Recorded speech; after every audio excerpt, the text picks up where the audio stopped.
Two armies, one identical arsenal.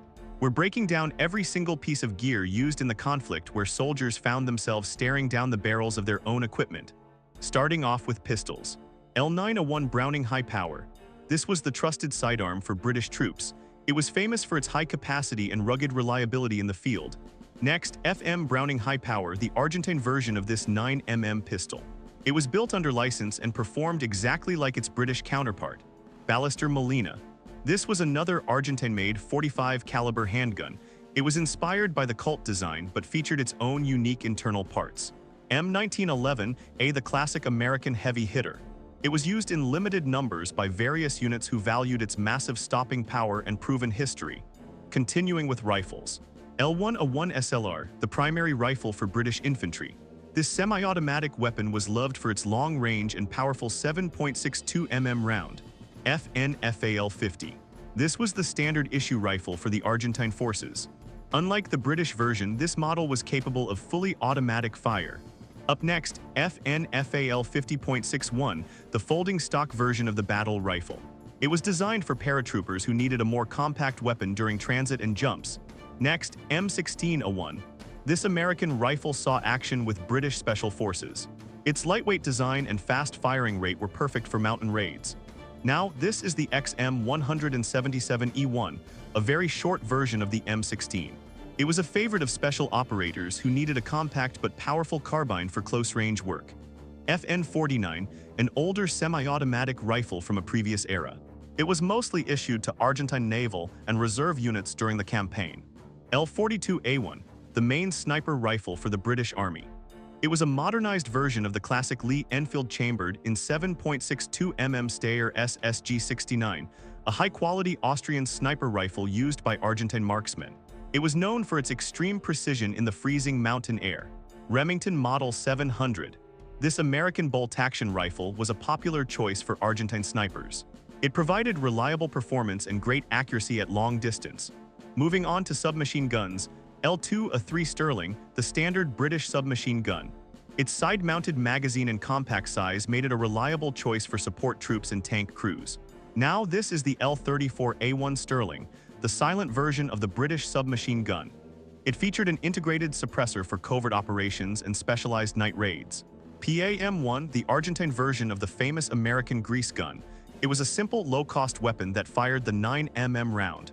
PAM-2. This was an updated version of the PAM-1.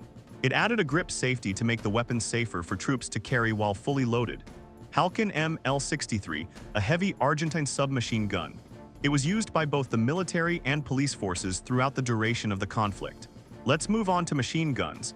L7A2 GPMG, affectionately known as the Gimpy by British troops. This belt-fed machine gun provided devastating sustained fire across the windy hills. Up next, FN Mag 58, the Argentine equivalent of the general-purpose machine gun. It was essentially the same weapon and was highly respected by both sides for its power. L4A4 Bren, a modernized version of the famous World War II light machine gun. It was converted to fire the standard 7.62 mm NATO round. FN FAP, the heavy barrel version of the Argentine battle rifle. It was designed to act as a light support weapon with its integrated bipod. Browning M2HB, the legendary 50 caliber heavy machine gun. It was used for long-range suppression and could punch through light armor with ease. Browning M1919A4, an older 30 caliber machine gun used in defensive positions. It was a reliable relic that still provided effective suppressive fire from fixed spots.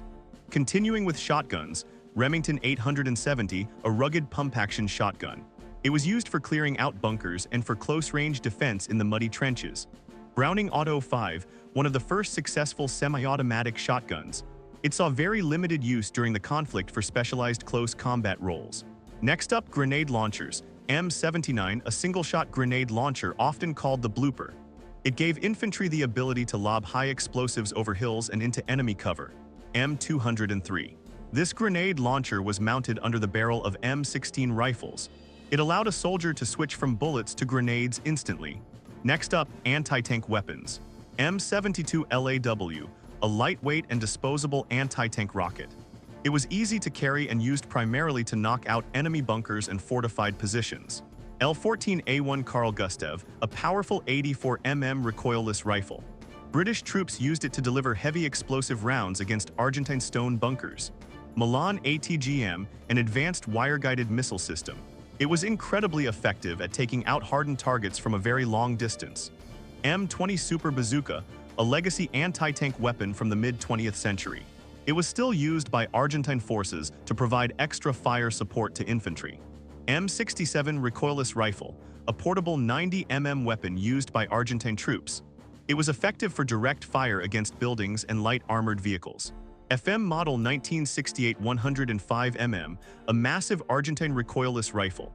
This heavy weapon could destroy almost any target on the battlefield with a single massive shot. Moving on to anti-aircraft weapons. Blowpipe, the primary British man-portable anti-aircraft missile. It was difficult to aim, but was used to defend against low-flying Argentine fighter jets. Now, this is the FIM-92 Stinger. These advanced heat-seeking missiles were secretly supplied to the British SAS. They were much easier to use than previous anti-air designs. 9K-32 Strela II, a Soviet-made shoulder-fired anti-aircraft missile. It was used by Argentine forces to try and bring down British Sea Harriers. Continuing with mortars, L9A1 51mm mortar, a light mortar carried by British platoons. It was vital for providing quick smoke screens or illuminating the night sky during attacks. L16A1 81mm mortar, the backbone of British fire support. These mortars provided consistent and accurate indirect fire during the final battles for the high ground. FM 60mm mortar, a portable light mortar used by Argentine infantry. It allowed small units to have their own organic artillery support in the field. FM 81mm mortar, the standard medium mortar for the Argentine army. It was used extensively to shell British approach routes throughout the campaign. FM 120mm mortar, the heaviest mortar used by Argentine forces. It could rain down large explosive shells from several kilometers away with great effect.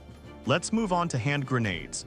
L2A2 grenade, the standard British fragmentation grenade.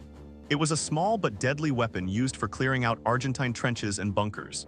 Up next, FMK2 grenade, the main fragmentation grenade for Argentine forces. Its spherical shape and plastic body made it easy to recognize and carry. N26 grenade, a lemon-shaped fragmentation grenade. It was used by Argentine troops and provided a reliable blast radius in intense close combat. Next, MK2 grenade, the classic pineapple-style grenade. This older design was still in Argentine infantry use during the defense of the islands. Number 80 white phosphorus grenade, used by the British for creating thick smoke screens. It could also be used as a terrifying incendiary weapon in extreme combat situations. Now, let's look at rifle grenades. PIA F anti-tank grenade, a rifle grenade designed to be launched from the muzzle of a rifle. It gave the individual soldier a way to fight armored vehicles. ENERGA rifle grenade, a powerful anti-armor grenade launched from a rifle. It was capable of penetrating the armor of light tanks and reinforced bunkers. Next, SDRIM-40, an Argentine anti-personnel rifle grenade. It allowed troops to engage enemy infantry at ranges far beyond what they could throw by hand. Continuing with mines. SB-33, a small Italian-made anti-personnel mine.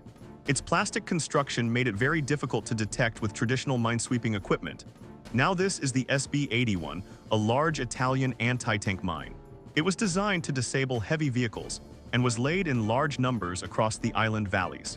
FMK-1, an Argentine-made plastic anti-personnel mine. These were buried in the soft peat and remained a danger long after the war ended. Up next, number 4 anti-personnel mine, a small plastic mine used to disrupt enemy movement. Its compact size allowed many to be laid in a very small defensive area. C3A1, a British anti-personnel mine.